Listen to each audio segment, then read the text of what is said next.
By the year 150 AD, hundreds of manuscripts were being written by the emerging Christian leaders and theologians throughout the Roman Empire and beyond.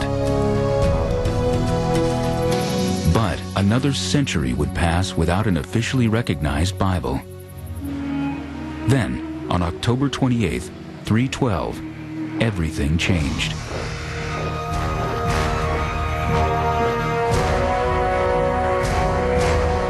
A man named Constantine had a vision of a cross in the sky as he prepared to do battle for the city of Rome.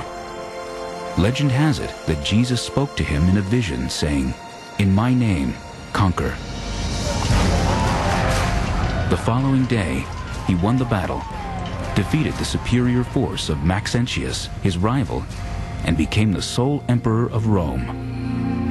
It was the vision of this cross and the victory that followed that fueled Constantine's newfound interest in the Christian faith. The pagan civilization that had overseen the crucifixion of Jesus was about to adopt the faith it once tried to destroy. Constantine, as emperor, had a number of things he was dealing with.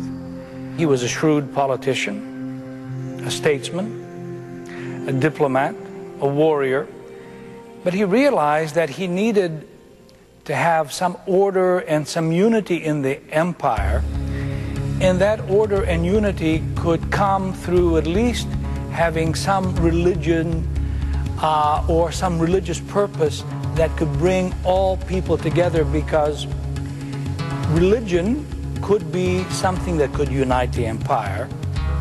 The Near East at the time of Constantine was a massive conglomeration of different perspectives, different peoples, different races, different religions.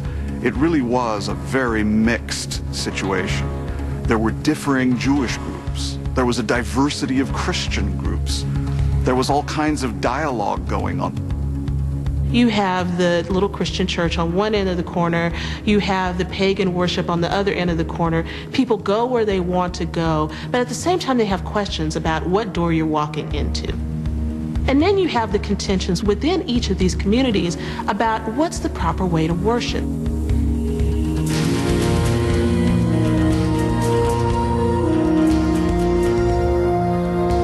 There were in the early church a wide variety of ways of being Christian.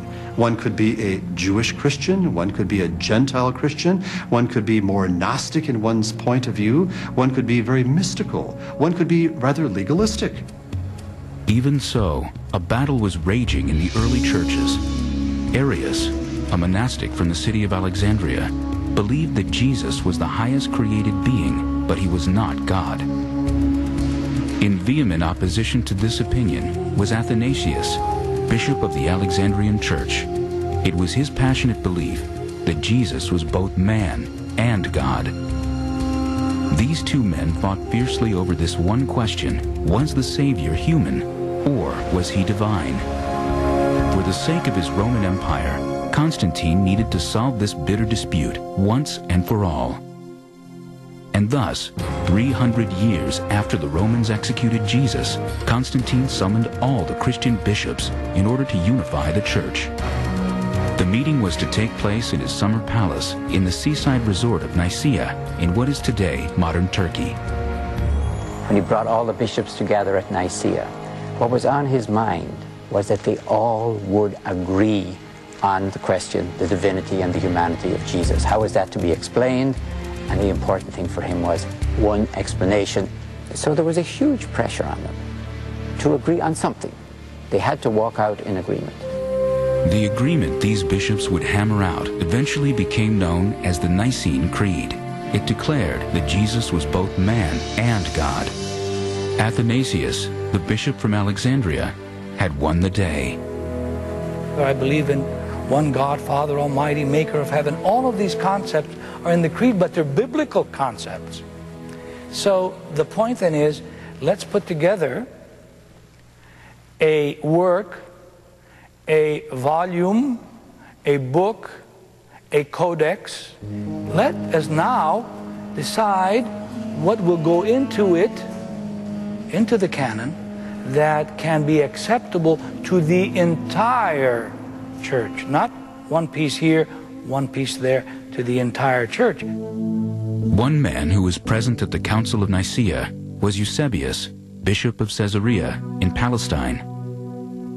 Eusebius was fascinated by Christian antiquities, and he had immersed himself in the manuscripts housed in two nearby Christian libraries, one in Caesarea, another in Jerusalem.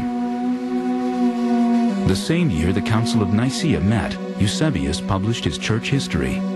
In it was a list of 18 books he believed should make up a Christian canon.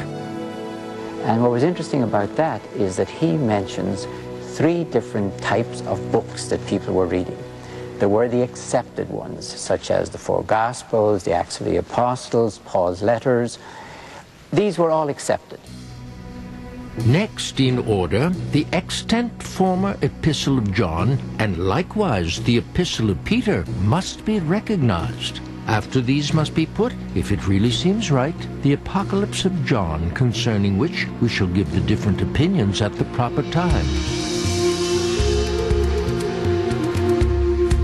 Eusebius was only too aware that many of his contemporaries thought John's Apocalypse bordered on the heretical, that its violent imagery seemed at war with the Savior's message of peace.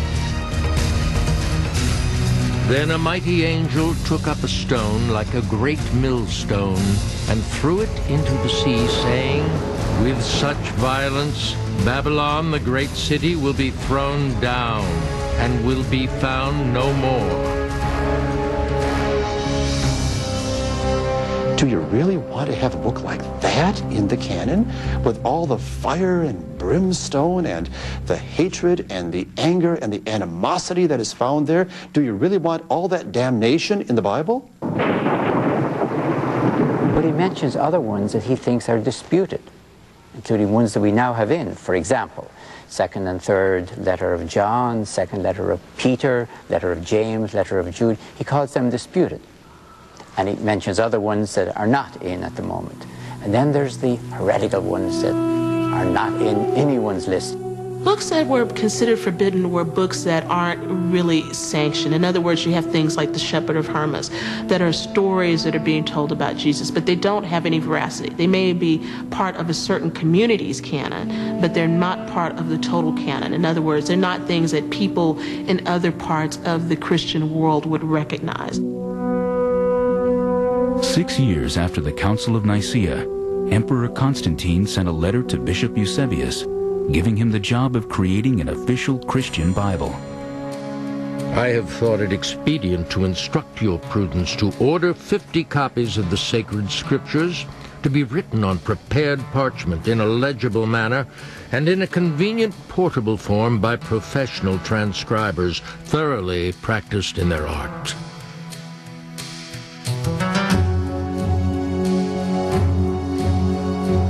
Eusebius simply took the list from the church history he had written, 18 books he believed worthy of inclusion, and assembled these into Constantine's Bible. In stark contrast to Marcion's version of a Christian Bible, this volume combined the Hebrew Scriptures with a set of Christian manuscripts, an Old and a New Testament.